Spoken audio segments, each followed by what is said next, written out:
quem te viu na sexta-feira, como eu disse, como você não foi, vamos rever para deixar você a par da situação. E a outra metade da aula vai ser o resto do nosso assunto para completar, né, o nosso capítulo 14 de teoria de perturbação dependente do tempo. Né? Então, qualquer pergunta tem que se manifestar, porque eu não vou conseguir ver a tela aqui ao lado, né? Mas qualquer coisa é só se manifestar e fazer pergunta, ok? A ideia é tirar as dúvidas que tiver conceitual para a gente, né, terminar o nosso curso na sexta-feira. Muito bem. Então, como eu tinha falado, essas partes em vermelho foi o que a gente viu sexta-feira, e a parte também foi feita do coeficiente Einstein, eu vou rever aqui também, né? Aí eu fiz uma breve revisão de teoria eletromagnética, a ideia foi só para mostrar como a gente faz a quantização do campo eletromagnético, né? E mostrar que o tratamento que a gente vai fazer, que é o tratamento semiclássico, ela tem validade. A gente vai ver qual o critério que a gente usa para usar, não precisar quantizar o campo para tratar problema de transição eletrônica nos átomos, ok? A gente vai falar da quantização, da decomposição espectral, que a gente vai falar primeiro a teoria eletromagnética, uma onda monocromática, depois a gente tem uma soma de ondas monocromáticas, que a gente chama de decomposição espectral, né, que é quando a onda não é monocromática, então tem vários vetores de onda, aí eu faço uma soma. Depois eu vou mostrar como a gente faz a quantização do campo eletromagnético, é um tema importante. Mostrar para você o que é uma flutuação no vácuo e, como consequência de um dos fenômenos que tem dessa quantização do campo, é uma propriedade muito importante, que é o efeito Casimir. Certo? Então, isso aí é uma revisão do que a gente vimos, né, na aula passada. Né? Aí a gente vai colocar aí a interação eletromagnética, que já colocamos, e vamos começar a tratar isso mais uma vez. A gente também fez isso nas aulas passadas. Vou tentar agora colocar isso numa forma mais organizada, né? Porque agora isso. E o final nosso é calcular o tempo radiativo, que é um dos problemas da lista ou da prova de vocês. Aí vocês vão ver como é que faz esse cálculo, né? Vamos lá. Então, a primeira teoria eletromagnética, então a gente está no vácuo, então ausência de carga, a gente não tem nem carga nem corrente.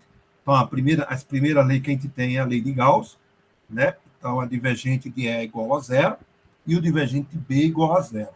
Note que o divergente de E só é igual a zero quando eu não tenho carga. E o divergente de B sempre é zero porque eu não tenho carga magnética. Né? Então, como consequência do divergente de B igual a zero, ele é derivado de um rotacional, de um potencial vetor. Note que o B e o E são campos mensuráveis que a gente mede no laboratório. O potencial vetor é um campo não mensurável, né? A gente não determina ele experimentalmente, certo? A gente só determina essas derivadas, exatamente quando deriva, qualquer constante que eu tiver presente, ela vai estar irrelevante, né? Então, a gente não determina o potencial vetor. As outras leis, duas leis é a do Faraday, que o rotacional do campo elétrico ela é menos a derivada de B em relação a T. Então, eu posso colocar o B nessa equação, que é o rotacional de A, e chego à conclusão que o E, né, na ausência de carga, ele é menos a derivada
Beleza, voltou.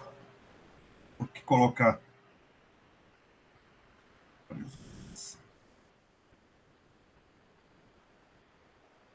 Voltou. Voltou. O Eduardo voltou. Também que deu para voltar. Peraí.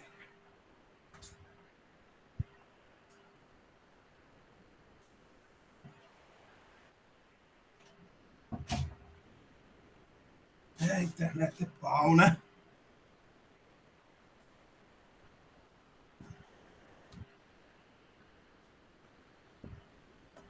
Vamos lá. Então tá aí as equações. Eita, não tá para gravar. Ah, tá gravando. Ele fica gravando. Beleza.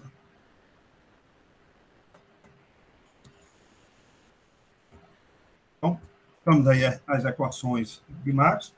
E a última de Ampère-Maxwell. Então, aí eu tenho rotacional de B. Então, ausência de corrente, né? É 1 sobre C2 derivada do campo elétrico. Aí eu pego meu campo elétrico, que é menos a derivada do potencial vetor, pego o meu B, que é o rotacional de A, e substituo nessa equação e fico com essa equação que tem aí. Aí aplico a propriedade rotacional do rotacional, que me dá o gradiente do divergente de A menos o laplaciano do A, do vetor A. Isso é igual a menos 1 sobre C2, né? A derivada segunda de A em relação a T2. Aí eu uso, quem chama o gauge ou, né, o calibre de Coulomb, o da radiação. Assumo que, já que aquele A é arbitrário, vamos assumir de tal forma que o divergente dele seja igual a zero. Aí coloco naquela equação e a gente deduz a equação de onda de D'Alembert, né? Então, eu vou resolver a equação de onda, né, de uma onda livre, então ela não está dentro de uma certa condição de contorno, ela está livre no espaço. Então, portanto, se eu determinar o campo, o potencial vetor A, né, eu posso usar lá em cima, derivar em relação a T, calculo E, e a rotacional de A, eu determino o B, né? É isso que a gente vai fazer aqui. Então, a minha onda é uma onda, inicialmente, uma onda monocromática polarizada, então ela tem uma certa polarização.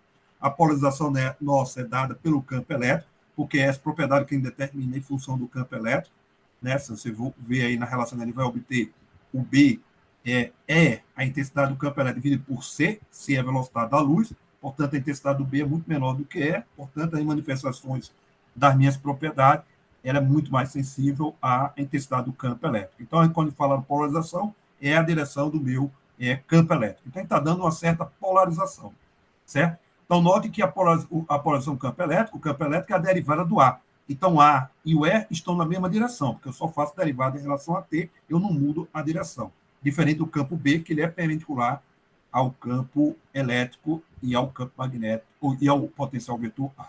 Né? Eles são perpendiculares. Então, se minha onda é livre, uma onda monocromática, então, portanto, ela tem o que a gente chama de um comprimento de onda lambda, então, portanto, eu defino uma direção de propagação. Então, aqui eu só estou colocando um exemplo que ela está propagando ao longo do eixo X, mas em uma direção qualquer. Então, eu tenho um vetor de onda, o vetor K, que me dá a direção de propagação da minha onda eletromagnética. Certo? A minha frequência angular, ela é relacionada, que a gente chama de relação de dispersão, porque né, é ômega igual a Kc. Então, daquela equação, eu tenho uma equação de onda, né, a solução da minha equação de onda, eu tenho uma solução positiva ou uma solução negativa, né, multiplicado pelo vetor E, que é o vetor que a gente chama da polarização da minha onda. Então, você tem o vetor K e o vetor E. Eles são perpendiculares entre si. Por que eles são perpendiculares entre si? Porque o divergente de A é igual a zero. Quando eu fizer o divergente de A, isso vai ficar K escalar E. Portanto, é igual a zero, eles são perpendiculares entre si. Certo? Então, o primeiro termo a gente chama da absorção, o cara aquele menos I ômega T, e o outro termo, né, é o mais I ômega T, a gente chama o termo de emissão. Esse é um vetor, né, que a gente chama real, né, por isso que eu peguei ele e somei com o complexo conjugado dele, portanto, isso aí é um vetor real. Né? Quando a gente fizer a transformação para operadores, os nossos operadores eles vão ser hermitianos. É isso que a gente vai introduzir. Então, eu tenho um termo de absorção e o termo de emissão. Agora, eu posso calcular o campo elétrico e o campo magnético. O campo elétrico eu derivo, né? Então, se eu derivar em relação a A, então cai aqueles I ômega T. Então, agora eu tenho I ômega T I ômega T cai menos I ômega T, com sinal menos fica mais. Então, I ômega a zero, exponencial de IKR menos ômega T, mais o complexo conjugado daquele termo que tem ali. Então, no lugar da gente escrever isso aí, a gente bota mais o complexo conjugado, de tal forma que a soma vai dar um número real. Né? Então, o campo elétrico vai dar um número real. Certo?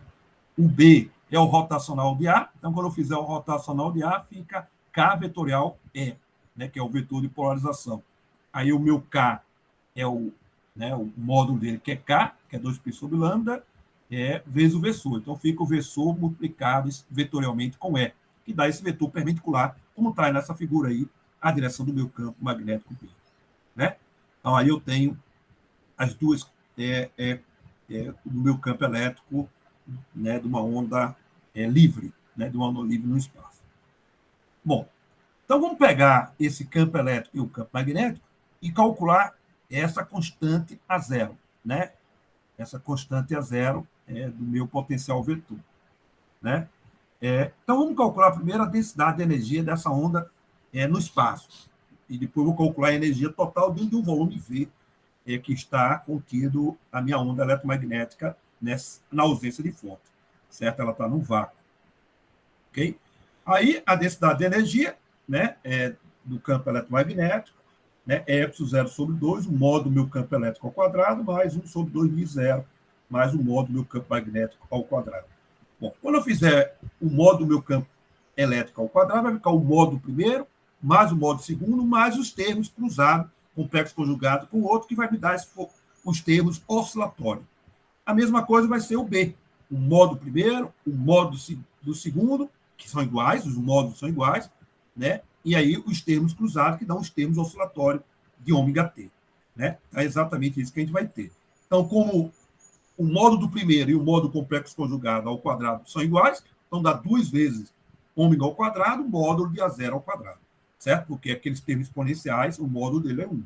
Mas o termo oscilante, que é exatamente os ômega T, que vai ser o complexo conjugado de um e um com o complexo conjugado do outro. Aí dá esse termo oscilante da energia elétrica, né? Da densidade de energia elétrica.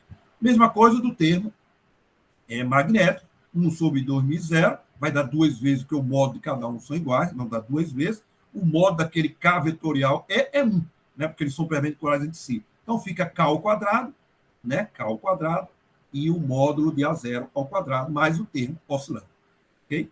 Então, esse 2 cancela com 2, cada um 2 por 2, e aí eu coloco o ε0 a 0, né, o módulo de A0 ao quadrado.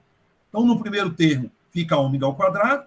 No segundo termo, vai ficar K2, aí como botei ε0 em evidência, ele vai dividindo. Então, fica ε0, né, 1 sobre ε0 vezes μ0. Mais os termos oscilantes, dos dois termos acoplados, dá os termos oscilantes, que para a gente não vai ser relevante. Aí agora eu posso usar a ideia, né, da relação de dispersão. Primeiro que C2, que é a velocidade da luz ao quadrado, né, ela é igual a 1 sobre ε0 μ0. Aí eu coloco nesse segundo termo que eu tenho aí da minha equação da minha densidade. Aí vai ficar Kc ao quadrado. Kc ao quadrado, K vezes C, é o meu ômega. Então vai ficar ômega ao quadrado. Então vai ficar ômega ao quadrado mais ômega ao quadrado. Então é exatamente isso que eu tenho, Kc ao quadrado, uso a relação de dispersão e tomo a média temporal. Então, quando tomar a média temporal, o termo oscilante, né, durante um período de 2π sobre ômega, aquele segundo termo é 0, eu só fico com o primeiro termo que não tem a parte oscilante. Então, portanto, fica 2 vezes, né, ômega ao quadrado, então exatamente esse é a minha densidade de energia. Certo? Então, a densidade de energia eletromagnética no espaço, dentro de um certo volume V, é dado por essa equação que tem aí. Então, o meu sistema está na ausência que a gente chama de fonte, né? A ausência de fonte. Muito bem. Eu posso agora pegar essa minha energia, né, e calcular a minha energia total dentro de um volume V. E aí usar a ideia exatamente da mecânica quântica, né, que é relacionado com o fóton. Né? Então, isso é igual ao número médio de fóton vezes a energia de um fóton, que é H cortado ômega. Né? Portanto, quando eu substituir aquela minha equação, ela não depende do R, a integral em dr dá o volume. Né? Portanto, eu tiro o valor do meu módulo de A0. que vai dar a raiz quadrada de N, né, barra, que é o número médio de número de fótons dentro do meu volume V. Né? Eu encontro a minha constante a zero, ou o módulo dessa constante a zero. Né? Bom, se a luz for incoerente, então é exatamente o que a gente chama de decomposição espectral, então tudo que a gente fez ali é com uma luz coerente. Né? Quer dizer, tem um vetor de onda bem específico. Se ele não tiver um vetor de onda específico, com uma frequência específica, eu tenho que somar sobre todas as frequências exatamente nessa decomposição que eu tenho exatamente aí. Então, agora, meu A, né, meu coeficiente A, que vai ter lá, ele vai depender de um K e do alfa, onde alfa é a polarização, então tem duas direções de polarização, que são perpendiculares entre si. Então, agora, meu epsilon, ele define a polarização, ele depende do alfa, que pode ser um ou dois, são as duas direções independentes de polarização da minha onda. Certo? Então, eu tenho um termo de absorção e um termo de emissão, exatamente como tem, sendo que agora eu vou somar sobre todos os valores de K. Na verdade, no lugar, essa soma, na verdade, vai ser uma integral, que daqui a pouco eu vou mostrar para vocês que ela é uma integral. Então, essa, no fundo, poderia ser uma definição de uma transformada de Fourier. Se eu botar isso em forma de integral, eu teria essa transformada de Fourier. Ok? Então, eu somo isso em K, aí eu encontro A de R. Mesma coisa, eu posso fazer agora a transformada inversa e calcular o A de K em função de A de R de T. Né? Então, essa soma, na verdade, é uma integral sobre todos os valores possíveis de K e menos a mais infinito. Né? O Kx, Ky e Kz. Ok? Então, essa é o caso de luz incoerente, quer dizer, quando você não tem uma luz monocromática. E ela também não polarizada. Então, ela não tem uma polarização, ela tem uma soma de duas polarizações, significa que ela tem uma polarização bem específica. Ok? Uma direção. Então, ela tem a decomposição das duas. Ok? E esses A são os pesos, né, associados. São números complexos que eu coloco aí na expressão que está dado aí embaixo. Ok? Muito bem. Então, isso tudo é o que a gente chama a nosso eletromagnetismo de Maxwell, eletromagnetismo clássico. Agora vamos para o desenvolvimento dessa teoria, que é a teoria quântica da emissão, que é exatamente a teoria quântica da radiação.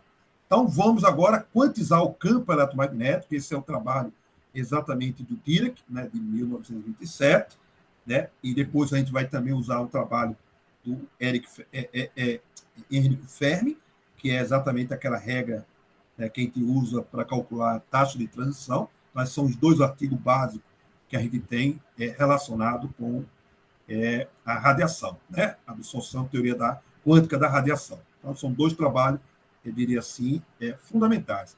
Esse último artigo é até melhor, que é um artigo de revisão, é um artigo bem mais amplo, né? E é mais antigo, depois do artigo do Dirac, e tem as referências do Dirac, dos trabalhos iniciais da teoria quântica de campo, né? Que é a teoria de desenvolvimento da minha radiação. Então, agora a gente vai quantizar o campo eletromagnético. Como é que a gente vai fazer isso? Primeiramente, vamos aqui entender a nossa equação. Então, note, pega essa equação que está aí, o A de R da luz incoerente. O meu coeficiente A, né, o meu coeficiente A que eu vou encontrar lá, é aquele N barra. Né? O que ele tem? Ele tem a ver com absorção. Né? Então, ele absorve um fóton. Né? Ele absorve um fóton. Então, significa o quê? Significa que eu tenho uma radiação, que ela vem, né? E aí ela absorve um fóton. O que é que vai acontecer da minha radiação? Ele perde um fóton.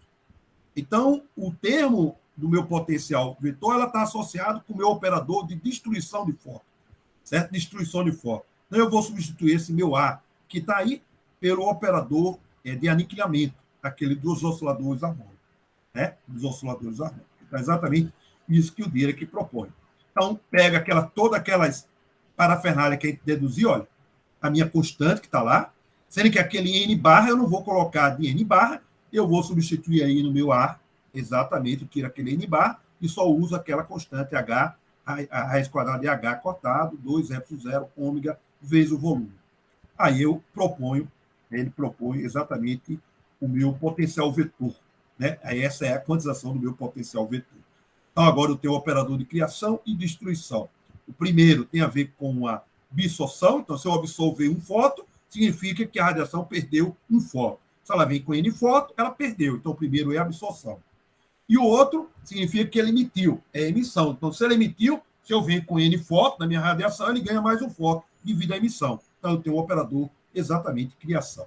Então, esses dois termos, agora o termo quântico da minha quantização. Então, é parecido com a fórmula antes, sendo que agora eu tenho os operadores de criação e destruição. Então, portanto, isso é a quantização do meu campo eletromagnético. Então, se eu tenho A quantizado, na forma de segunda quantização, e agora eu vou calcular o campo elétrico, o campo magnético. Né? Portanto, eu tenho.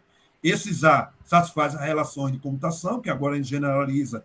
Se eu tiver duas polarizações diferentes, eles comutam entre si. Então, eles têm um delta de alfa, linha. Alfa, linha. E se os K for diferente, tem um delta de K, linha. Então, tem essa relação de dispersão. Então, na verdade, o que eu tenho ali é um conjunto de osciladores desacoplados. Então, o material que eu passei para vocês foi isso, a gente tratando o oscilador até chegar na segunda quantização. Agora a gente está chegando sem fazer aquele desenvolvimento e se fazendo esse paralelo, segundo o trabalho de Dirac. Ok? Então, isso é a quantização do campo eletromagnético. Certo? Então, isso aí é um conjunto de osciladores. Então, se você pegar osciladores, um oscilador, a solução do meu operador de criação e destruição, ela satisfaz essa equação. Resolve a equação de Heisenberg, ela tem exatamente essa equação que tem aí. Onde ômega é a frequência do meu oscilador. O meu oscilador aqui é da onda eletromagnética, a frequência angular da onda eletromagnética. Bom, então se eu tenho A, então agora eu posso quantizar. Então a quantização do campo eletromagnético agora ficou fácil, porque se eu tenho A, eu posso calcular o E. Isso é derivar em relação a T, né, menos derivado de A em relação a T. Então, quando eu derivar, né, aí vai cair o ômega, então aquele ômega vai para dentro da raiz, aí cancela com aquele ômega, fica o H cortado ômega sobre 2ε0. E o I vem ali para fora. Certo? E o campo magnético é o rotacional. Então, se eu fizer o rotacional daquele A, você tem o seu campo magnético B, agora escrito na forma quantizada. Então, é isso que é a quantização do campo eletromagnético. Não tem nada de espetacular do ponto de vista de física, né? Quer dizer, não tem uma coisa que parece mais que é um assunto, né, do outro mundo. É um assunto simples do ponto de vista para a gente colocar ele na forma de construção. O que a gente precisa agora é trabalhar com essa quantização de campo e calcular as propriedades. Exatamente as propriedades que a gente faz lá da taxa de transição que a gente vai calcular. Bom, para a gente estudar isso aí, a gente está estudando no espaço dos números. Número de quem? Número de fóton. Então, agora, meu fóton vai ter agora um vetor de onda K e uma dada polarização alfa. Então, agora eu tenho que a gente vai descrever exatamente aquilo ali, né, que a gente chama do espaço de fóton, que é o espaço dos números. Um nome só bonito, é o espaço dos números. Exatamente esse que tem aqui. Então, eu boto um N vetor, que eu represento como NK1 alfa 1, NK2 alfa 2, NKI alfa I. O que é NKI ômega I? Alfa I. É um número de fóton, um vetor de onda KI e polarização alfa I. Aí eu uso aquele que a gente aprendeu como calcular um vetor de um oscilador harmônico, aplicando o meu operador criação.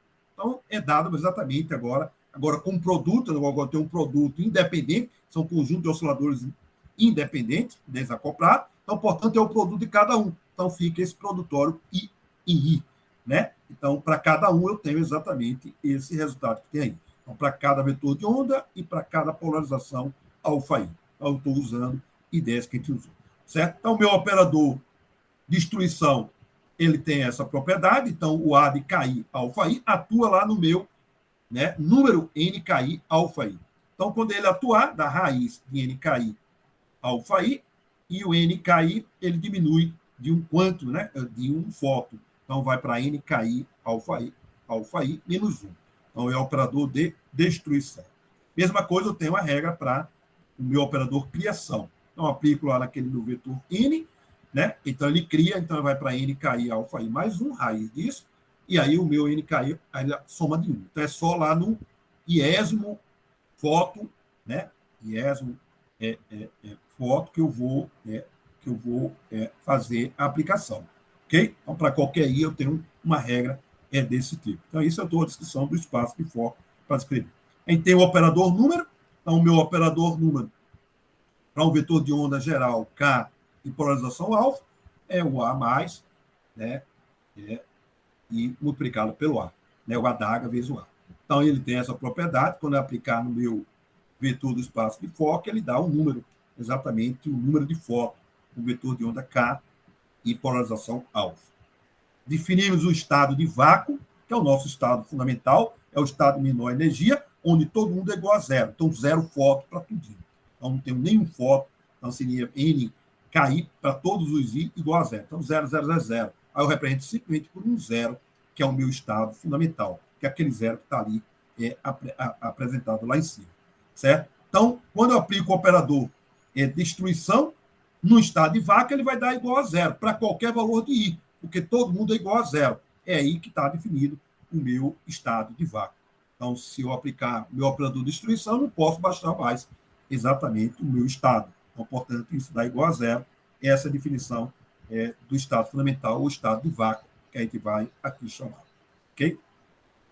Muito bem. Então, eu posso construir, a partir dessa linguagem que tem aí, os meus, né? Eu tenho a definição tudo, eu tenho a definição, só colocando aqui, de campo elétrico do campo magnético, portanto, eu posso agora construir os meus operadores que eu tenho lá no eletromagnetismo.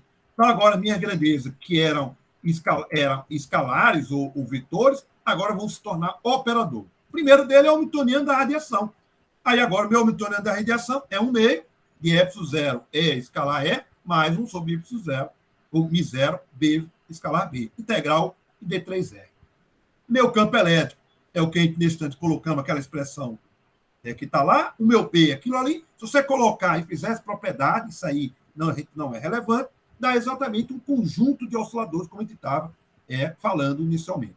Exatamente essa soma de osciladores. Agora eu tenho uma soma em K e alfa, mais uma vez, 1 e 2, e K vai ser uma integral para todos os valores possíveis de K, certo? Da minha radiação. Então, esse é o Hamiltoniano, meu operador. Então, isso agora é um operador. Uma outra, eu posso usar a ideia lá do eletromagnetismo, dividir o que é o momento da radiação. Então, lá do eletromagnetismo, momento da radiação, lá no livro lá do Griffith, está lá a definição de momento, que tem a ver exatamente com o vetor de Point, né, que é o produto vetorial vetorial B. Então, essa é a definição. Aí eu pego o meu campo elétrico, meu campo magnético, faço essas operações e encontro uma expressão bem interessante, que é exatamente o meu momento P, meu operador momento P. Então, agora, note que esses meus operadores, todos os operadores, operador campo elétrico, campo magnético, potencial vetor, tudo são operadores, eles são operadores que a gente chama hermitiano. Lá no eletromagnetismo, a gente tem os vetores reais, e aqui você tem operadores hermitianos. Então, todos esses aí são operadores hermitianos. Você podia usar também a definição de momento angular lá do eletromagnetismo e de calcular o operador momento angular. Então, todos que aprendemos lá do eletromagnetismo, as definições que tem, a gente pode transformar ele em segunda quantização desses operadores A e a DAGA. Então, isso são a teoria quântica de campo. Ok? Bom, aqui que eu queria lembrar para vocês é que essa soma em K e alfa, ela é igual uma soma em alfa e uma integral nos K. Então, aqueles tempos pontilhados ali, qualquer coisa que eu tiver relacionada a cada grandeza que eu tenho aí, eu vou ter uma integral em Kx, uma integral em Ky, uma integral em Kz, que vai de menos a mais infinito, certo? 2π elevado a 1 cubo dividido pelo volume, o volume onde está contido a radiação, certo? O volume onde está contido a radiação. Então, aquilo ali são integrais, certo? São integrais que a gente usa para fazer aquelas somas. Bom, aqui agora ocorrem alguns problemas seríssimos, que é o estado de vácuo. Se eu calcular a energia do estado de vácuo, então eu pego meu Hamiltoniano e calculo o valor médio, né, o valor médio dele associado ao estado de vácuo. O A, que a gente já aprendeu, operador de destruição aplicado no operador de vácuo, dá zero. Então, aquele primeiro termo vai dar zero. Só sobra o último termo. Então, o último termo vai me dar exatamente 1 meio desse H cortado ômega de K. Se eu fizer integral sobre todo o valor de Kx, isso dá infinito. A mesma coisa o P. Se eu fizer calcular o meu operador P no estado de vácuo, P0, eu vou ter essa soma, que vai ser uma integral. Quando eu integrar ela, também vai dar infinito. Então, esses são os primeiros problemas que a gente tem em teoria quântica de campo, que são esses infinitos. Mas isso não é um problema, porque energia, né, a gente não mede diretamente. O que a gente mede é a diferença de energia. A gente vai ver que a gente vai se dá com subtração de infinito, sendo que a subtração de infinito vai dar um número finito. Então, esse valor finito é que nos é importante em teoria quântica de campo.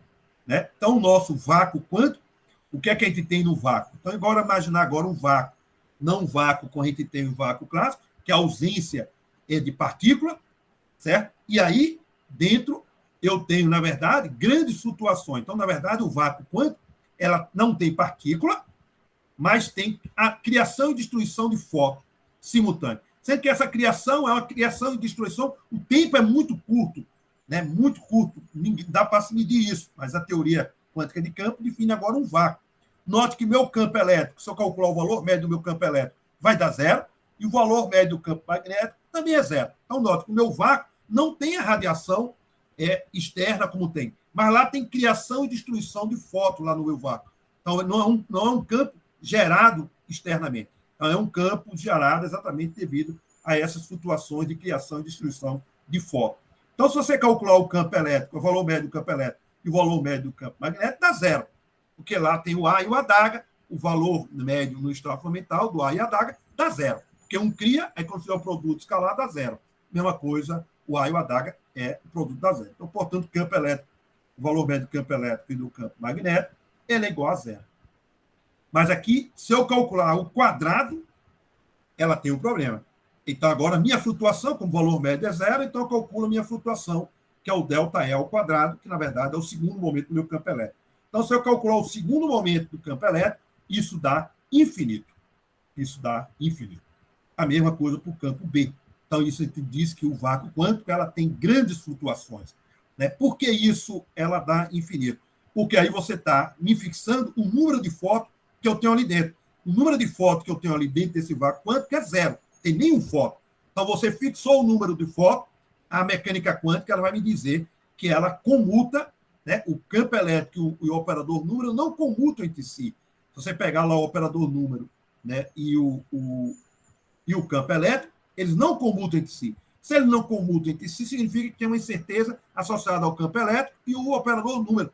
Então, significa que se você souber o número, você não sabe nada sobre o campo elétrico. Então, portanto, que a flutuação é infinita, porque a flutuação do número de fótons é zero, então, porque o ΔN é igual a zero, eu estou dizendo que N é igual a zero, então estou fixando o número de fótons, portanto, você não vai saber ΔE, portanto, o ΔE vai ser infinito.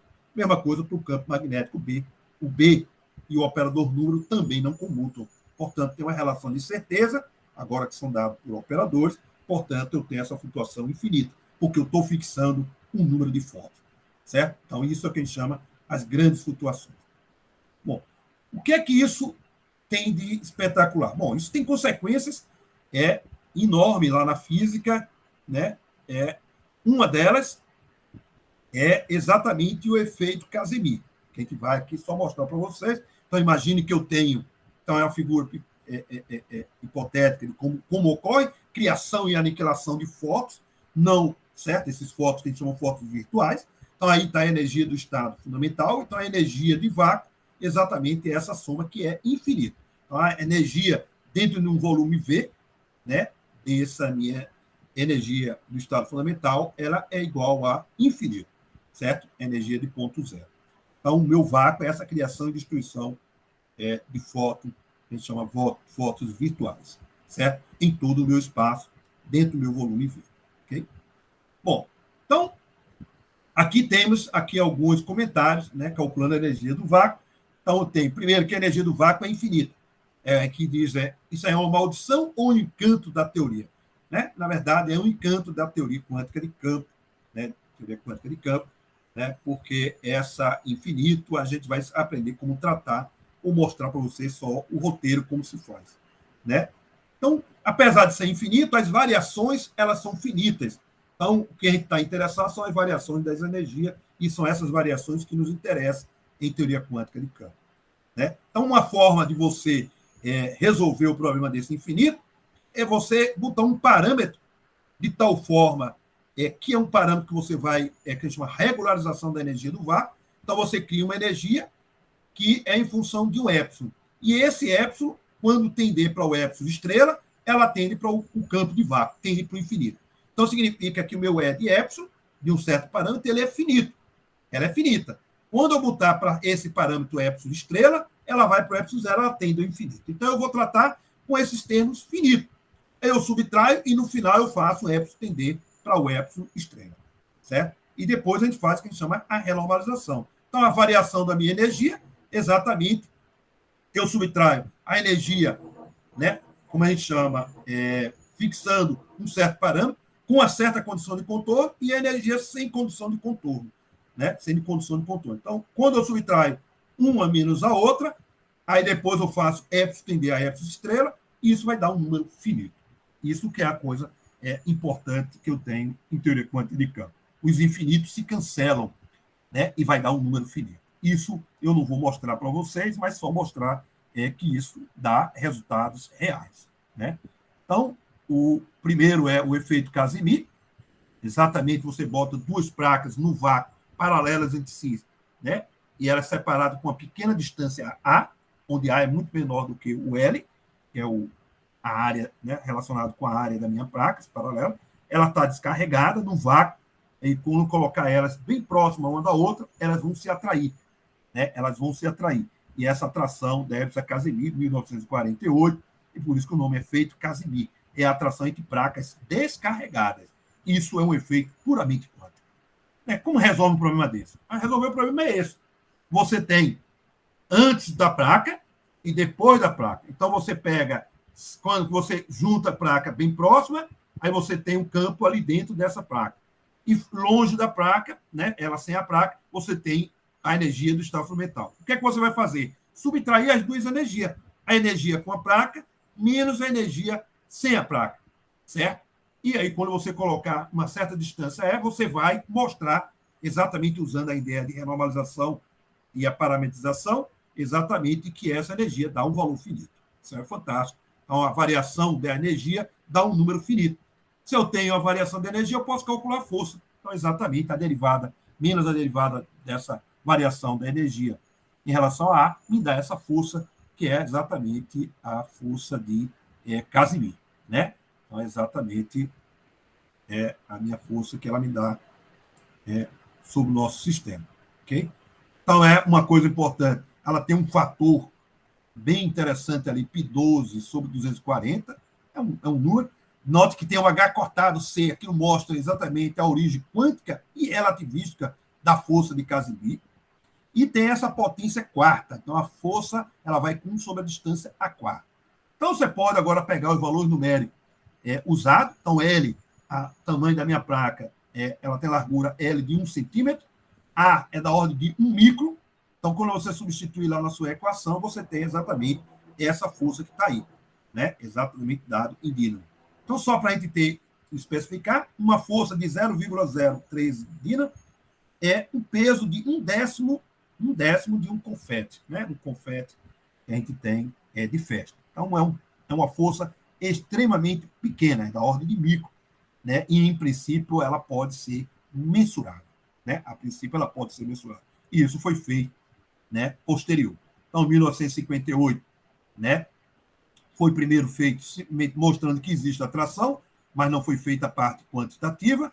Então, em 97, então você veja, em 58 só foi mostrar a compatibilidade que existe atração, mas não quantificou. Somente em 97 é que isso foi feito o experimento e medindo com excelente precisão e comprovando o efeito Casimir, portanto, o efeito dessa propriedade do vácuo quântico. Né? E depois foram feitos vários outros tipos de geometria, e aí você tem forças atrativas e, às vezes, repulsivas, vai depender da geometria que você tiver no problema. Então, isso é um efeito puramente, né, quântico, né, que a gente tem da nossa estudo que a gente fez preliminar. Ok? Muito bem. Então, isso aí é um exemplo que eu não fiz as contas, mas vocês podem.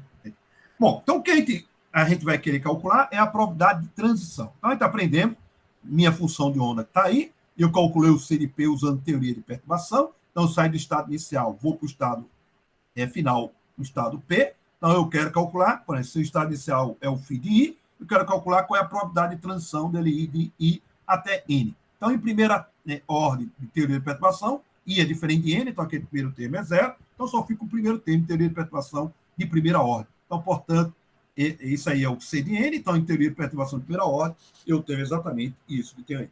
Né? Porque a gente soube como calcular aquele C de P de 1, uma correção de primeira ordem na teoria de perturbação dependendo do tempo. Então, essa é a base que a gente vai usar e usamos já preliminarmente. Ok?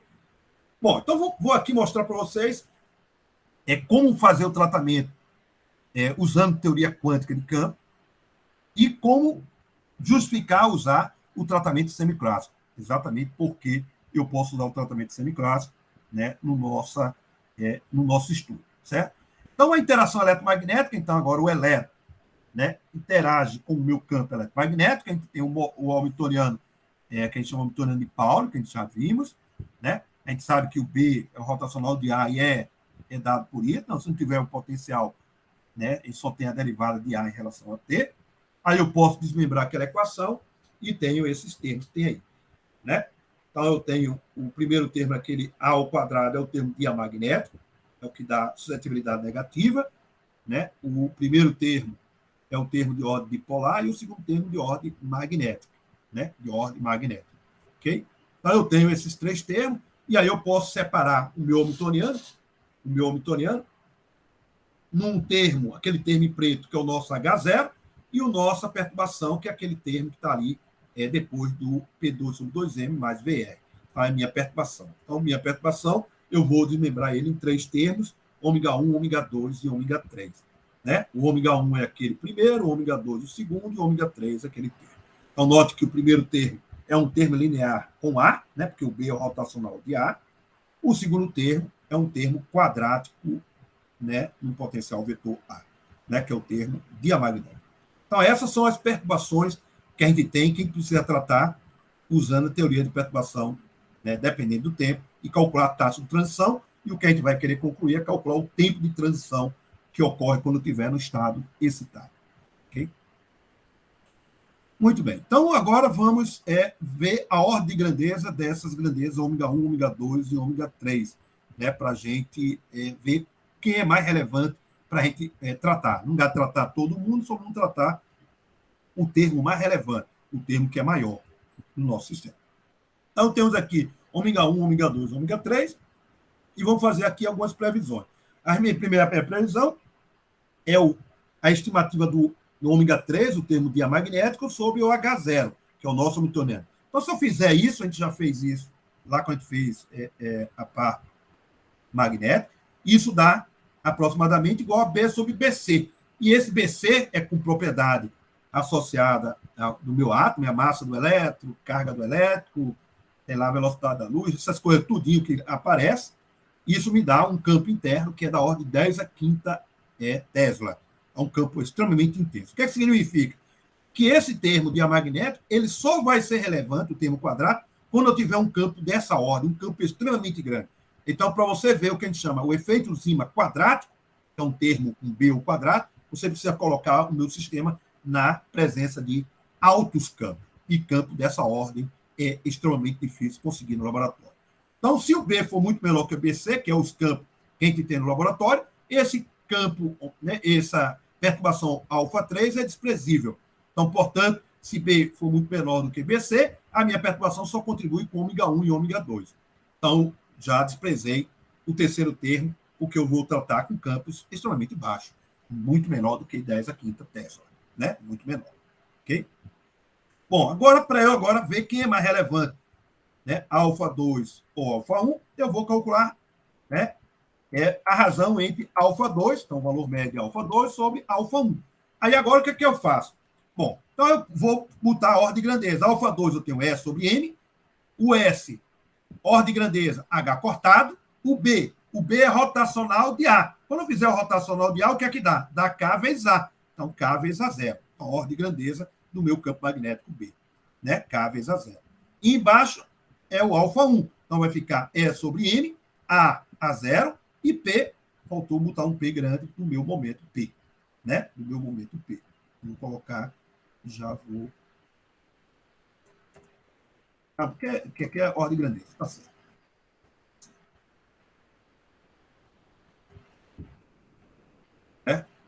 Bom, eu tenho, que a gente provamos, eu vou só reproduzir aqui. Então, o que a gente provamos que alfa 2 dividido por alfa 1 é H cortado K dividido por P. Então, agora vamos a algumas considerações. Então, vamos usar a relação de incerteza, momento, posição. Então, momento, posição, né? De tal forma que H cortado sobre P, né? Porque P vezes A, a dimensão atômica, é da ordem de H cortado. Então, portanto, H dividido por P é da ordem da dimensão atômica, que é o nosso A0, né? O tamanho do meu átomo, do meu sistema. Então, a relação de incerteza, eu já tiro que o meu H sobre P é o A0. Então, portanto, né, vai ficar o A0. E o meu K é 2π sobre lambda. Então, quando botar 2π sobre lambda, então fica da ordem de grandeza A0 sobre lambda. Então, essa é a razão entre a perturbação do meu termo magnético, né, que é o termo dipolar magnético, com um termo primeiro, que é o dipolar elétrico. Daqui a pouco a gente vai entender que o alfa 1 é o meu dipolo elétrico. Certo? Então, essa é a razão entre um e outro. Bom, se eu usar no domínio que a gente chama da física atômica, eu usar exatamente luz incidente, que é exatamente luz visível. Então, quando eu tiver luz visível, né, luz é da ordem, lambda é da ordem de 5.000 ângulos, e o alfa zero é da ordem de algum ângulos. Então, portanto, quando dividir A0 dividido por lambda, é um número muito menor que 1. Então, portanto, o alfa 2, que é o dipolo, né, magnético, é muito menor do que o dipolo elétrico. Então, agora, minha perturbação, então, exatamente sob consideração, é simplesmente o alfa 1. Então, a gente só vai considerar, para tratar o nosso sistema, com o alfa 1, que é a nossa perturbação, que é o nosso dipolo elétrico. Então, aquilo que está ali é o meu dipolo elétrico, né, que a gente vai ver daqui a pouco. Ok? Então, vou desprezar alfa 2 e o alfa 3. Só fico com alfa 1, que aquele termo é A escalar P dividido por N. Okay? Muito bem. Então, na aproximação do dipolo elétrico, então, eu estou desprezando todos os termos, então minha perturbação só é o alfa 1. Então, se eu pegar o meu potencial vetor, então, o meu potencial vetor, né, que é o meu operador, então, agora, né, na teoria quântica de campo, então, agora eu tenho esse operador que a gente mostramos neste plano. Então, agora eu posso calcular na absorção, então, o primeiro termo, o meu elemento, né, eu tenho meu absorção, só vou pegar o primeiro termo que está lá. Então, eu tenho exatamente esse termo que tem aí. Ok? Então, o E vai para dentro da raiz, fica E ao quadrado, né? Fica E ao quadrado, né? E ao quadrado. Aí o M fica o M ao quadrado, e eu não sei por que esse 2, de onde vem esse 2 aqui. Não tem 2 aqui embaixo.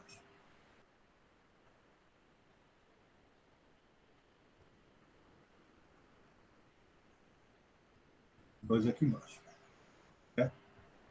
Bom, então esse é o nosso operador. Então, o que é que faz a absorção? Eu venho um estado. Então, veja agora, o meu sistema agora, eu tenho que tratar também o meu estado inicial e o meu estado final, eu tenho que colocar a minha radiação. Então, inicialmente, meu estado inicial, eu tenho o estado I com N fóton, com vetor de onda K e polarização alfa. Aí, o que é que faz? A matéria absorve um fóton, e aí, o estado final vai ser quem? O estado F com NK, né? N-1 fóton. Então, para calcular o meu elemento matriz que a gente vai precisar calcular, né? Exatamente é esse que tem aí, né? Então, ele está me dizendo que eu venho uma radiação com N fóton, que é o estado inicial, e sai N-1 fóton, que é o meu estado final da minha radiação. Então, quando eu aplicar a propriedade do A aplicado no estado N, entra ali dentro da minha raiz o N, o número de fóton com vetor de onda K e polarização alfa. Então, esse seria o meu elemento de matriz da absorção. Faça a mesma coisa na emissão. A mesma coisa, eu vou corrigir aqui, que eu não sei de onde eu coloquei esse.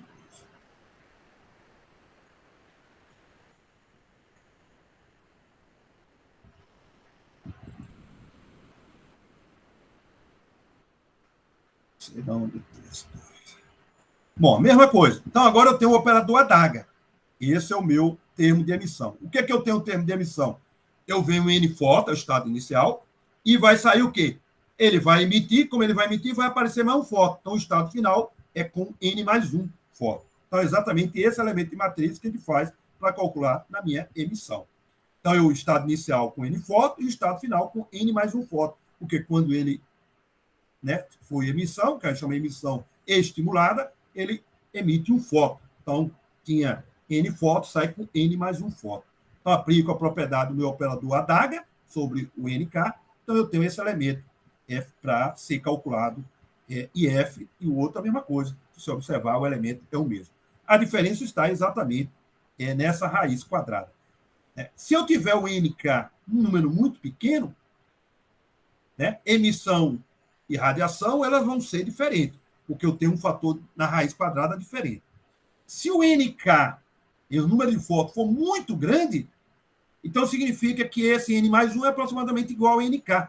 Então significa que emissão e absorção são a mesma coisa, né, que aquele termo anterior que fica com a raiz de N. Né? Então, exatamente esse é o tratamento que a gente vai fazer, que a gente chama de tratamento semiclássico. Quando o número de fótons é muito grande, na ordem de bilhões de fótons. Então, aquele N mais 1 é irrelevante. Então, por isso a gente diz que o tratamento, né, usando a radiação quântica ou radiação clássica, o resultado é o mesmo, porque a nossa radiação a gente não precisa quantizar. Então, a gente faz um tratamento semiclássico, que é a matéria quantizada, que usa a mecânica quântica, e a radiação clássica, que é Maxwell. Então, usa a ideia do eletromagnetismo maxwelliano. Ok? Então, quando o número de fótons é muito grande. Então, é isso que a gente usa.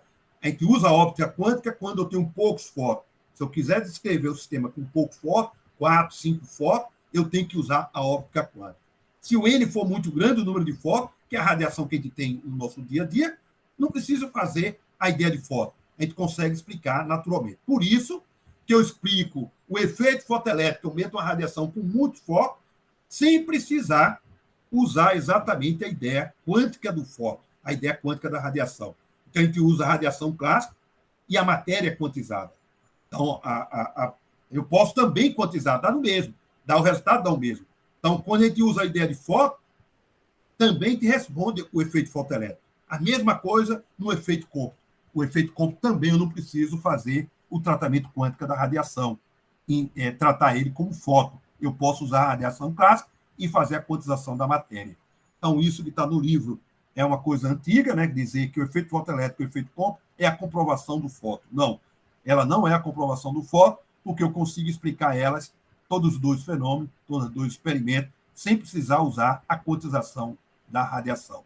Aí eu posso tratar exatamente a radiação clássica, mas tenho que quantizar a matéria. Né? Então, esses são os dois tratamentos que podem ser feitos no nosso sistema. Então, o tratamento agora na absorção, agora são vetores. Então, vamos imaginar que eu vou voltar para a minha onda monocromática. Então, na minha absorção, ele agora são esses, né, são vetores. Então, exatamente aí a minha absorção. E aqui a minha absorção.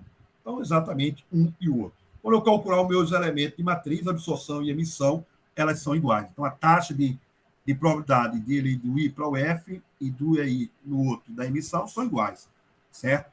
O que o Einstein já tinha argumentado no seu trabalho. Né? E aqui a gente prova matematicamente que emissão e absorção é a mesma coisa. Isso aí é estimulada, não tem nada a ver com espontânea. Isso é quando eu entro com radiação, que está aí contida nesse meu potencial vetor. Certo? Nesse meu potencial vetor. Então, aí está o meu ômega de T que eu preciso calcular. Então, eu vou calcular o meu elemento de matriz, meu coeficiente C, e calcular a taxa de transição. Então, esse A de T, então eu vou pegar uma radiação monocromática e fazer, né, simplesmente uma única, e depois eu vou voltar para ela não monocromática. Então, para uma única frequência, então um vetor de onda bem específico, eu tenho minha perturbação, que a gente vai usar a teoria de perturbação de primeira ordem, certo? O A0 é esse 1A0, que é uma amplitude exponencial de menos i ômega t. Aí eu sei que o meu campo elétrico é a derivada do ômega, então, portanto, o meu módulo do meu E0 é um ômega vezes o módulo de A0, né? Porque ela vem lá da definição de campo elétrico, então, portanto, a relação entre as amplitudes. Então, eu posso depois usar esse resultado. E da emissão é o termo do complexo conjugado que ele está aí, certo? Então, aí agora, uma onda monocromática polarizada. vamos tratar ela inicialmente dessa forma. Certo? Bom, eu não vou fazer essas contas que a gente já fez, o termo harmônico, eu coloco lá, faço aquela integral e eu calculo a taxa de transição, a probabilidade de transição. Vou chamar de ômega zero, porque fica mais bonitinho a frequência de Bohr, NI, é N menos EI, de meu KH cortar. Aí eu pego aquela minha perturbação no termo de absorção ou no termo de emissão. Todos os dois resultados vão dar equivalente, certo? Então, quando eu colocar aí nessa expressão, então eu vou pegar lá do I para o N na absorção, eu encontro exatamente essa expressão que está aí. Né? É ao quadrado, que vem lá da expressão lá da minha perturbação. Aí eu tenho esse elemento de matriz para ser calculado, que esse termo aí é a ser feito, certo? E aí eu tenho um termo oscilatório no tempo, depende do ômega menos ômega zero, né? Ômega menos ômega zero. Então aqui eu tenho um parênteses a mais, um detalhe a mais que eu quero passar para vocês. Bom, então a física um pouco melhor. Então, primeiro que a radiação, quando você emite, né, a radiação numa transição eletrônica ou numa transição atômica, ela não é puramente monocromática. Ela é colocada dentro de um espectro que a gente chama função espectral. É um G de ômega. Né? E ela atinge o pico, então esse G que ela vai emitir, ela atinge o pico exatamente na frequência de ressonância, que é o nosso ômega zero. Então é exatamente isso que eu tenho. Quando eu emito, ela emite dentro de uma faixa espectral, tipo do que a gente chama de um contínuo de energia, né? Que é um G de ômega, que são várias frequências que ela pode ter esse espectro que tem aí, certo? Onde ele vai ter um pico exatamente ômega igual a ômega zero, que é exatamente a frequência de nossa transição, que está relacionado com E2 menos E1 entre os dois níveis, né? Esse G é uma função normalizada, então é uma função normalizada, e ela pode ser obtida de acordo com 3 propriedades que eu posso ter esse G de ômega.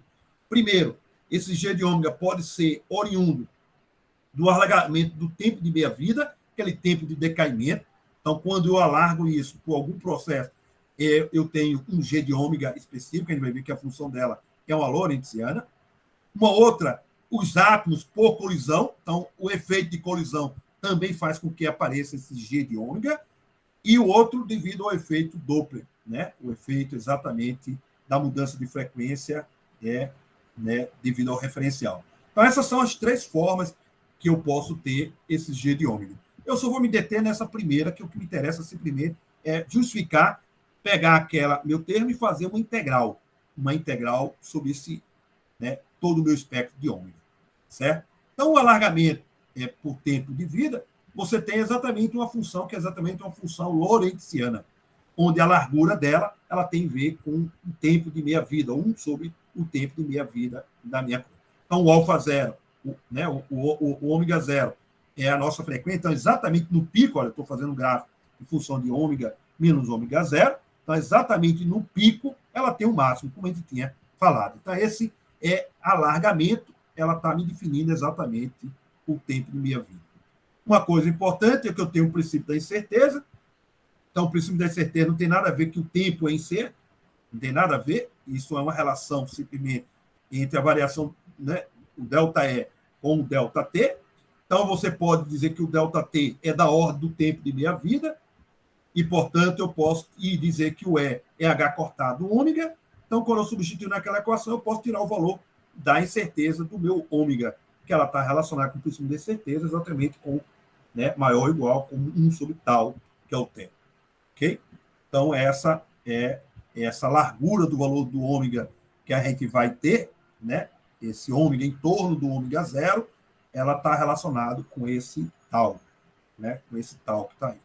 Né? Portanto, isso agora me faz justificar que eu posso agora pegar isso aí e fazer uma integral em ômega. Por quê? Bom, a gente viu nesse instante que esse a zero pode estar relacionado com o meu modo do campo elétrico. Então, eu posso tirar lá o meu valor de a zero e substituir lá em cima. Aí, quando eu substituir lá em cima, eu fico com essa equação que tem aí. Né? É essa equação que tem aí. Então, o meu elemento matriz, depois a gente vai calcular ela explicitamente. Ok? Então, agora eu reescrevi a minha taxa de probabilidade de transição em função do meu modo do meu campo elétrico ao quadrado. certo? Esse termo em vermelho que está aí. Então, é só substituir naquela equação. Aí vejamos o que é que vai acontecer. Aqui não ficou animado. Tudo bem. Então, eu tenho agora minha taxa de transição, né? Na minha radiação agora incoerente. Então, o que é que eu vou ter? Então, aqui é a minha taxa de transição, a probabilidade de transição que a gente calculou nesse tanto. Aí eu tenho que 1 meio de ε0 módulo de E0 ao quadrado, e isso é igual à integral desse ρ de ômega. Quem é esse ρ? É aquela densidade espectral lá da radiação do corpo negro. Se eu integrar sobre todo o meu ômega, eu tenho minha energia por unidade de volume, que é exatamente essa densidade que tem aí, 1 meio de ε0 vezes o módulo do meu campo elétrico ao quadrado. Né? Então, se eu integrar em todo o valor de alfa, de 0 até o infinito, eu tenho exatamente a minha densidade espectral. Então, eu posso pegar o meu módulo de E0 ao quadrado e substituir lá em cima. Então, isso vai ficar 2 dividido por ε0 vezes a integral. Então, eu pego aquela ômega que está lá fixa, eu vou somar sobre todo o valor de ômega, exatamente com essa densidade, com esse valor de ômega da densidade espectral, né, da radiação do corpo negro, né, que é da radiação que a gente sabe. Né? Então, eu tenho essa integral para ser feita. Né? Essa integral para ser feita, substituir o módulo de E0 lá naquela equação, repito, vai ficar 2 vezes, permissividade ao quadrado, ou permissividade embaixo, então, eu sofri colocar, e tenho essa integral em ômega a ser realizada. Bom, como eu já tinha falado, a minha integral, certo? Essa varia em torno de um meu ômega zero. Então, na verdade, essa densidade espectral, eu posso aproximar ela aproximadamente igual ao meu ômega de ômega zero. Então, eu posso pegar esse termo, o ρ de ômega e ômega ao quadrado, botar para fora da integral e botar ômega igual a ômega zero. Eu não posso colocar no outro, porque se eu colocar o outro, vai dar um termo T2. E a gente tem que esperar que a minha probabilidade tem que variar com o tempo, linearmente com o tempo, e não quadraticamente com o tempo. Então, eu boto esse termo para fora e boto ômega igual a ômega zero. Então, aproximadamente igual, isso fica ρ de ômega zero, né? Ρ zero ao quadrado. Então, aquele ρ em vermelho ao quadrado fica ρ zero, ômega zero ao quadrado. Ok? Aí, agora eu tenho essa integral. Então, eu tenho essa integral para ser feita, eu faço uma mudança de variável. Eu chamo x igual a ômega menos ômega zero, multiplicado por t, dividido por 2. Quando eu substituir nessa equação, fizer essa mudança de equação, então eu vou ficar com a integral, né, de menos ômega zero t sobre 2 até o infinito, né, de 1 sobre 2x sobre t ao quadrado, seno ao quadrado de x, 2 dx sobre t. Então, é só manipular essas equações e a gente fica com essa equação, com essa integral de seno ao quadrado, né, sobre x ao quadrado. Né? Nesse instante, a gente vimos que esse alfa zero pode estar relacionado com o inverso do meu tempo de decaimento. Meu tempo de decaimento é da ordem de nanosegundo. Então, qualquer coisa de 1 segundo é muito maior do que o tal, porque o alfa zero é o inverso do tal. Então, eu posso substituir esse alfa zero t por infinito, porque o t é muito maior, né? Ou, melhor dizendo, alfa zero vezes t é um número muito maior que 1. Então, portanto, eu posso aproximar isso por 1 infinito, porque o alfa zero, ômega zero t é muito maior do que 1, então eu fico com essa integral de menos a mais infinito. Essa integral é tabelada e ela vale igual a π. Então, finalmente, encontramos a probabilidade de transição do nosso sistema. Certo? Note que ela varia linearmente com o tempo. Né? Linearmente com o tempo. Né? Então, portanto, com essa probabilidade de transição, eu posso calcular a taxa de transição, que é a derivada no tempo. Então, a probabilidade por unidade de tempo. Né? Unidade daqui a pouco eu vou calcular ela. Certo? Bom, então vamos. O próximo passo nosso, depois a gente calcula. Então, essa expressão que está aí. Então, o próximo passo que a gente tem é aquele elemento de matriz, que é esse elemento de matriz que a gente precisa calcular. Bom, a gente vai fazer aqui uma aproximação. Por que essa aproximação? A gente vai usar essa aproximação porque a gente está usando exatamente o alfa, o ômega 1, dizendo que exatamente que A0 sobre lambda é um número muito menor do que 1. Então, significa que esse é o regime da aproximação dipolar, o regime óptico visível, que a gente chama E1. Né? E1. Que o KR é um número muito menor que 1. Então, se o KR é muito menor que 1, aquela exponencial que está ali em vermelho, eu vou aproximar aproximadamente igual a 1. Então, o meu elemento de matriz que eu vou precisar calcular É exatamente isso que eu tenho aí, certo? Então, é exatamente aproximadamente igual, porque aquele termo em vermelho é igual a 1. Aí eu posso botar aquele E para fora, porque não depende de R, aí eu tenho esse produto escalar para cá. Bom, mas quem é meu P? P é M, a derivada de R em relação a T, né? Então, eu tenho exatamente M vem para fora, fica a derivada de R em relação a T.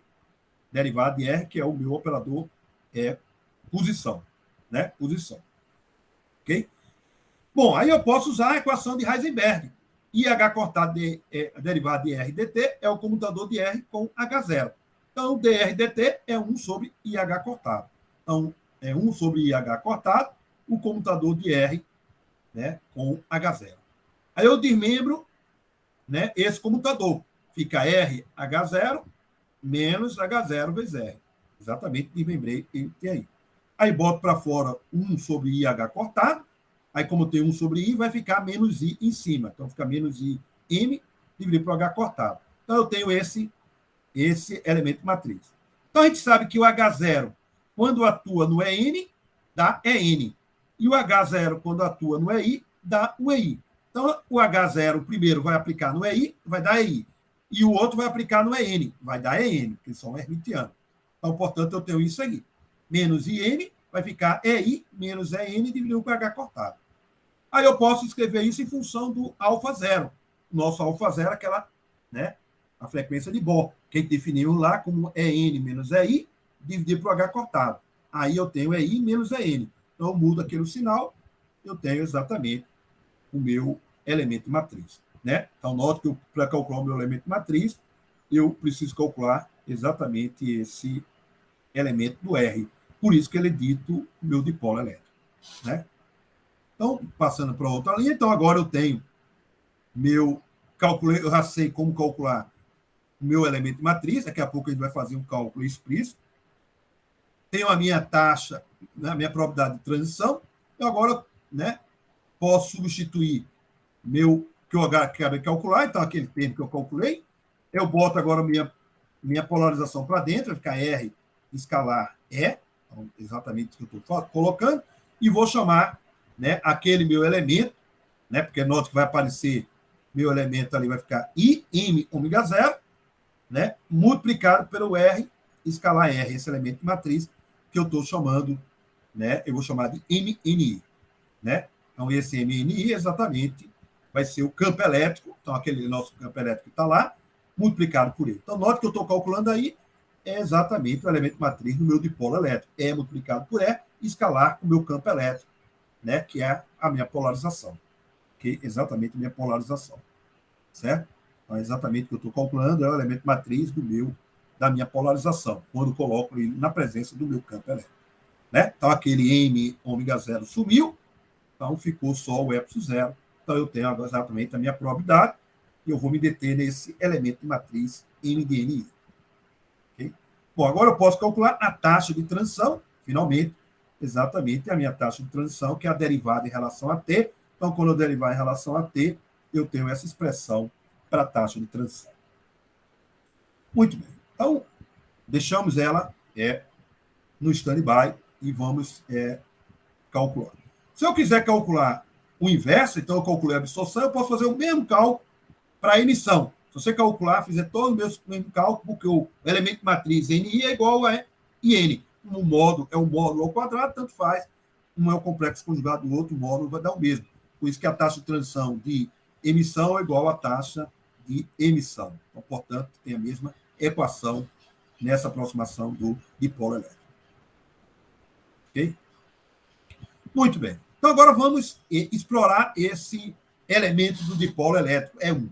Então, eu posso reescrever o produto escalar. Então, agora eu estou numa polarização geral, que tenha 3 vetores no espaço. É X, é Y, é Z. Então, estou bem arbitrário para a gente fazer. Então, o produto escalar R, escalar o meu vetor F, da R, que o módulo de R é o R, variável R. E aí vai ficar X, seno de θ, cosseno de φ, é Y, seno de θ, seno de φ, mais EZ, cosseno θ. Certo? Eu posso agora usar a ideia de coordenada esférica.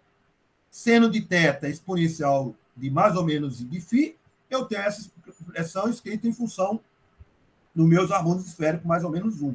Y de 1, mais ou menos 1. E o cosseno de θ que está lá, em função do harmônico esférico, Y de 1 de 0.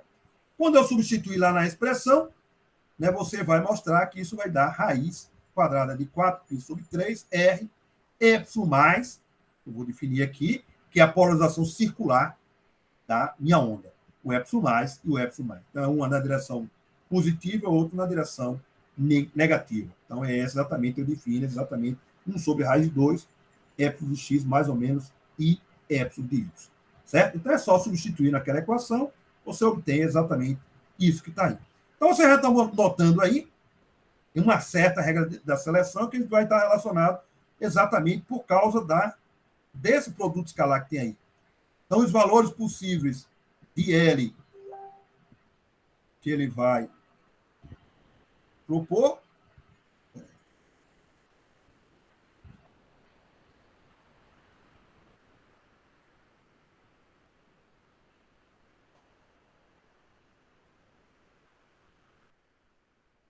vai estar relacionado com o que vem. Então, vamos aqui deixar isso aí, daqui a pouco a gente volta e vai usar tudo isso aí, certo? Então, note que o MI, a gente vai substituir lá, vai fazer uma integral e vamos calcular a taxa de transição, o tempo que gasta para o sistema sofrer exatamente uma emissão espontânea, que vai estar relacionado com o coeficiente A de Einstein. Então, é exatamente isso que a gente vai fazer agora. Okay? Então, esse é o trabalho de Einstein, que está na revista de ensino de física, a tradução dele. Então, está no artigo 2005. Então, quem tiver interesse, o artigo de 1917 do Einstein. Então, eu meto uma radiação com uma certa densidade espectral ρ de ômega.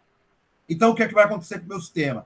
Você absorve e depois absorve a energia, passa para o estado excitado, o estado 2. E pode também emitir, né, espontaneamente para o estado 1. Quando é que ele emite espontaneamente? Quando você não tem espontaneamente, isso ocorre com ou sem radiação, esse processo tem que ocorrer. O termo espontâneo ocorre sem radiação nenhuma. Se ele estiver no estado excitado, ele cai para o estado que chama mais baixo de energia. Então, o nível 2 e o nível 1. Certo? E a outra emissão é estimulada. Quando você tem a radiação, também ele passa para o estado lá e também tem uma emissão também causada pela radiação. Certo? Então, no nível 2, eu tenho N2, né, átomos nesse nível 2, e no nível 1, de energia E1, eu tenho N1 átomos. Então, eu posso calcular uma equação de balanço, né, detalhada da taxa de transição do número de partículas do estado excitado, como é que ele varia no tempo. Então, dN2 dt. Isso vai ser menos. Por que negativo? Porque ele vai diminuir devido à emissão, né, espontânea. O coeficiente a ela associado, como ela é espontânea, não depende da radiação. Então, é menos o coeficiente de um coeficiente A, que é o coeficiente Einstein, multiplicado por N2. Então, significa que ele decai espontaneamente. O outro que ele diminui é devido à emissão estimulada. Então, a emissão estimulada é devido à radiação. Então, eu tenho um coeficiente B de 2 para 1, tenho que multiplicar agora pela minha densidade, ρ. Quando o ρ for zero, eu não tenho essa emissão estimulada. Então, o ρ da minha radiação que eu estou colocando para ocorrer a minha emissão estimulada, multiplicado por N2. E a outra é a absorção de partícula que vem no nível 1, vai para o estado 2. Então, agora eu tenho que somar. Então, o nível 2 agora está aumentando. Então, mais o B12, então, dá ele do nível 1 para o nível 2, multiplico pela densidade espectral ρ, né, multiplicado por N1, que é o número de partículas que está saindo do nível 1. Então, essa é a equação do balanço detalhado que eu tenho exatamente associado ao nível 2. Então, o que a gente vai querer calcular? Relação entre o A e o coeficiente B, né? E depois a gente vai, do resultado que a gente usou a teoria quântica, determinar o B e o A vai estar relacionado com o tempo de decaimento radiativo. Okay? Então, vamos lá. Então, no equilíbrio, então, isso vai ficar ocorrendo até atingir o equilíbrio que a gente chama de equilíbrio térmico, que é a temperatura. Enquanto você tiver isso variando, a temperatura está variando. Quando atingir o equilíbrio térmico, a temperatura se mantém constante. Então, você agora não tem mais variação do número de partículas do nível 2 e do nível 1. Então, significa que a derivada aí vai ser igual a zero. Então, no equilíbrio térmico, né, no equilíbrio térmico, Exatamente, a derivada do N2 é igual a zero. Então, a derivada do N2 é igual a zero. Então, daí eu posso tirar o valor do ρ de ômega zero, que é exatamente a minha frequência que eu tenho lá, é a frequência de transição. Então, meu ômega é o próprio ômega zero. Então, só é manipular aí, eu tiro o valor de meu ρ de ômega zero. E a outra relação que eu posso usar é o peso de Boltzmann. Então, o peso de Boltzmann entre o nível 1 e o nível 2, né, ela é igual à exponencial de beta. Se lembra lá, o beta é 1 sobre kBt. Kb é a constante de Boltzmann. Então, N1 é proporcional à exponencial de menos beta, é 1. E N2 é proporcional a menos beta, é 2. É 2. É 2. Aí sobe essa exponencial que está embaixo, vai ficar exponencial de beta é 2. O E2 menos E1 é H cortado ômega zero. Então, portanto, eu encontrei a relação entre N1 e N2.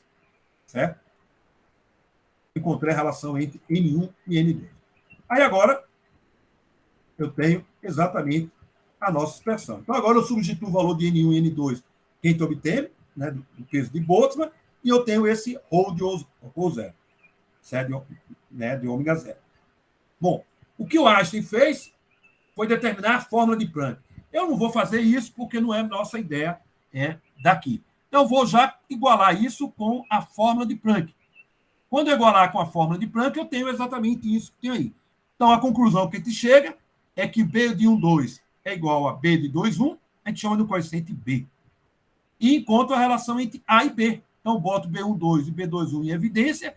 Então, A sobre B, né? A sobre B vai me dar exatamente aquele H cortado ômega zero ao quadrado sobre π ao quadrado C ao cubo. Né? E aí, no decaimento radiativo, o que é que acontece? Você tem N duas partículas, então, inicialmente tem N2 zero, e com o decorrer do tempo, espontaneamente, sem nenhuma radiação, ele vai decaindo. Porque lembra lá na nossa equação, é a derivada de N2 dt é menos a N2. Aí, quando você resolver a integral, dá essa equação, onde o tal é o tempo de decaimento. Então, veja que coisa interessante que o Dirac fez, é que eu tenho o coeficiente B, que é do Einstein, e o Dirac agora obtém o coeficiente A, né? Exatamente disso aí. Então, o meu B é da minha estimulada por radiação, que a gente já calculamos inicialmente, e com esse B, indiretamente, eu calculo o A. Para eu calcular o A diretamente, eu preciso usar a eletrodinâmica, a quantização do campo eletromagnético. Então, decaimento radiativo não pode ser explicado usando exatamente o cálculo de A, usando o nosso tratamento semiclássico. Mas a gente está usando de forma indireta. A gente calcula o B, que a gente pode calcular, e o A eu uso a relação que o Einstein obteve. E, portanto, se eu calcular o A, eu calculo o tempo de decaimento, que é isso que a gente vai finalizar a nossos últimos slides. Ok? Muito bem. Então, eu tenho agora o coeficiente. Então eu estou colocando agora a expressão que eu obtive usando teoria de perturbação, certo? E agora eu vou calcular o meu coeficiente B. Então, é exatamente isso que eu tenho, né? Minha taxa de transição. Na teoria de Einstein, isso nada mais é do que B, que é o meu coeficiente de transição, multiplicado pelo ρ de ômega zero. Né? Esse ρ cancela, eu calculo o meu coeficiente B. Então, agora eu sei calcular o meu coeficiente B, né, usando teoria de perturbação, porque esse M de NI eu sei calcular a princípio, porque eu sei fazer as integrais que a gente vai fazer e vocês vão fazer. E se eu calcular o B, eu calculo A. E se eu calcular, né, portanto, eu vou calcular o meu tal, o meu tempo de transição. Né? Então, esse foi o trabalho de Dirac. Mas ele fez um cálculo para comparar com resultados experimentais que tinha. Então, esse é o cálculo que a gente vai fazer aqui. Então, você tem os primeiros estados de cidade do átomo de hidrogênio, então N igual a 1 e N igual a 2. Estado 1, né, N igual a 1 só tem o estado 1s, então ML só pode ser 0. E para N igual a 2, o L pode ser 0 e 1, que é até N menos 1. Então, o estado 2s, ML só pode ser 0, e o estado 2p, e o ML pode ser 0 e mais ou menos 1. Aquele nosso elemento de matriz me dá uma relação que a gente chama uma relação de regra de seleção. Essa regra de seleção me garante que a única transição possível é quando ΔL tem que ser mais ou menos 1 e ΔML pode ser 0 e mais ou menos 1. Então, a única transição possível entre 2P e 1S. 2S e 1S é impossível. O que é que ela é impossível? Se você calcular, né, o elemento de matriz, vai dar o elemento de matriz nulo. Se o elemento de matriz é nulo, você vai ver que o tal é infinito. Significa que se o elétron estiver no estado 2S, ele nunca vai passar para o estado 1S espontaneamente. Já ali, agora, se ele estiver no estado 2P, espontaneamente ele vai cair no estado 1S, porque a gente vai calcular o coeficiente A, e isso se deve à eletrodinâmica quântica, porque essa perturbação que eu tenho é das flutuações quânticas que faz com que ele caia para o estado fundamental. Certo? Então, portanto, eu posso calcular o meu elemento, então tudo que eu preciso calcular é o meu elemento de matriz de transição do estado 1S para o estado 2P. Então, o meu M que eu vou precisar calcular é essa integral que eu tenho aí, né? Da minha função de onda no estado 2P, multiplicado por R escalar o E, vezes a função de onda 1S. Né? A gente lembra a minha função S, do orbital S, e minha função do estado 2P. Agora, o meu ML pode ser 0 mais ou menos 1, então eu deixo qualquer valor de ML. Então, aí está a minha função de onda. Substituo lá na integral, eu tenho essas integrais. Então, eu vou ter uma integral em R e uma integral nos meus ângulos, que a gente vai fazer na próxima slide. Okay? Então, exatamente, eu só reescrevi a nossa expressão que tem ali. Ok? Então, eu botei aqueles termos para lá, aí simplifiquei que está aí. Aí eu pego o meu R de E, que nesse tanto aqui vimos, colocamos em função disso aí, ó, em função dos meus harmônios esféricos. Para que eu coloquei isso? Olha, vê que interessante. Aí, quando eu colocar lá essa raiz de 4π sobre 3, fizer essas continhas todinhas, fica esse E dividido por 3, raiz de 2 a 0 a 4. Porque ali vai ficar a 0 a terceira, vezes a 0 a quinta, a 0 a 8. Raiz quadrada a 0 a 4. Aí vai ficar uma integral em R, de 0 a infinito, de R a quarta. De onde vem esse R a quarta? Vem do D3R, que tem o R2. Aí tem do R escala R, tem o R. E lá da minha função 2P, tem o R. Por isso que dá o R a quarta. Então, eu tenho essa integral para fazer. E a outra, a integral angular. Aí eu uso as propriedades dos harmônios esféricos. Então, eu tenho os delta da vida. Y de 1, né, com menos 1. Então, aqui...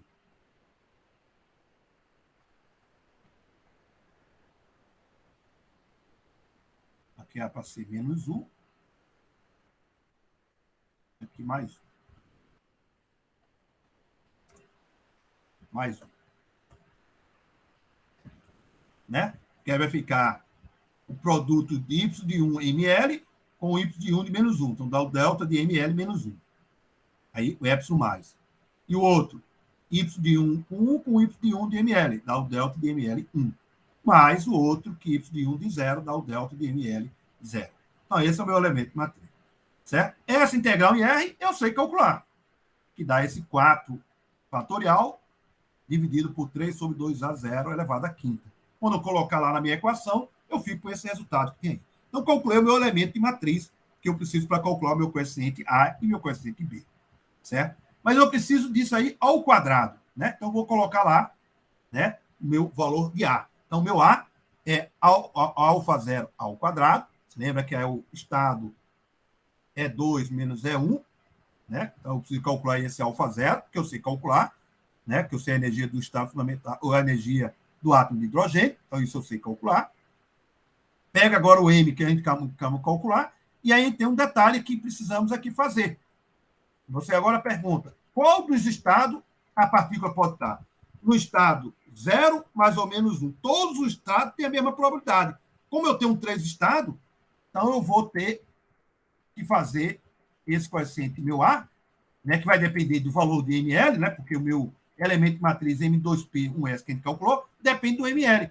Então, eu vou ter que fazer agora uma soma de 1 sobre 2L mais 1, que é 3, né, que é, no caso são 3 valores possíveis de ml, que é 0 mais ou menos 1.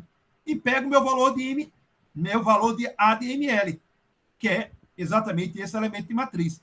Quando eu elevar ao quadrado, botar na expressão e botar dentro daquele somatório, vai ficar 1/3 do somatório, né, desse alfa 0 ao cubo, π epsilon 0, h cortado, c ao cubo, eleva ao quadrado o meu coeficiente, então isso aí tudo ao quadrado, aí eu elevo ao quadrado esse termo dos delta. Então vai ficar o quadrado do primeiro, módulo do primeiro, então delta, mesmo delta, é menos 1, mas tudo bem, isso aí depois corre. Aí o modo do outro, mais o modo do outro. Quando eu substituir aí os delta, né, fizer a soma nos delta, ml tem que ser igual a 1, o outro ml tem menos 1, e o outro tem ml igual a 0. Aí eu fico com isso que tem aí. Né? Então, eu tenho o termo, aí sumiu o meu somatório. Tem ali o 3, e tem esse meu epsilon, módulo de epsilon mais ao quadrado, mais o módulo de epsilon menos ao quadrado, mais o módulo de epsilon z ao quadrado. Aí eu substituo e volto para o meu epsilon mais menos, que é isso aí. Quando eu fizer o módulo, substituir lá na nossa equação, eu vou ficar com x ao quadrado, é y ao quadrado, mais EZ ao quadrado. Esse é o meu coeficiente A. Né? Mas isso aí é meu vetor unitário. Meu vetor unitário é igual a 1. Né? A soma, meu vetor, o módulo do meu vetor unitário é igual a 1. Então, portanto, quando eu colocar igual a 1 na minha expressão, substituo todos os valores numéricos de alfa zero, que eu sei calcular, A0, E, carga elétrica, H cortado, tudinho. Isso dá 6 vezes 10 oitavas, segunda menos 1. O meu tempo de decaimento é 1 sobre tal, 1 sobre A. Então, quando eu fizer o inverso disso, isso dá 1,596 nanosegundos. Então, esse é o resultado teórico obtido por Dirac em 1927, né? E o resultado experimental é esse, 1,60, mais ou menos 0,01 nanosegundo. Ok? Então, isso era o que a gente precisava passar para vocês. Essa última transparência só para vocês, que exatamente que vocês vão precisar é quando vocês fizerem o cálculo numérico, e foi do estado 3P para o 1S, que eu mandei vocês fazer na prova, se eu não me engano. Tá aí, está o valor que vocês vão ter que obter, 5,271 nanosegundo. E o resultado experimental é 5,41. Então, eu posso calcular essas transições em todos os estados, porque eu sei fazer as integrais, portanto, eu sei calcular os tempos de decaimento radiativo sem usar a eletrodinâmica quântica. Ok? Então, com isso, a gente encerra nosso. Agora sim, eu posso ficar tranquilo, né? Que a gente completou o nosso capítulo, né? O nosso capítulo de transição, né? E talvez era esse último tópico que ficou faltando para vocês, diria assim, para fazer a questão que tem para calcular o tempo tal. É a única questão que a gente não tinha falado. Exatamente esse cálculo que eu acabei de fazer. Uma pergunta? Não.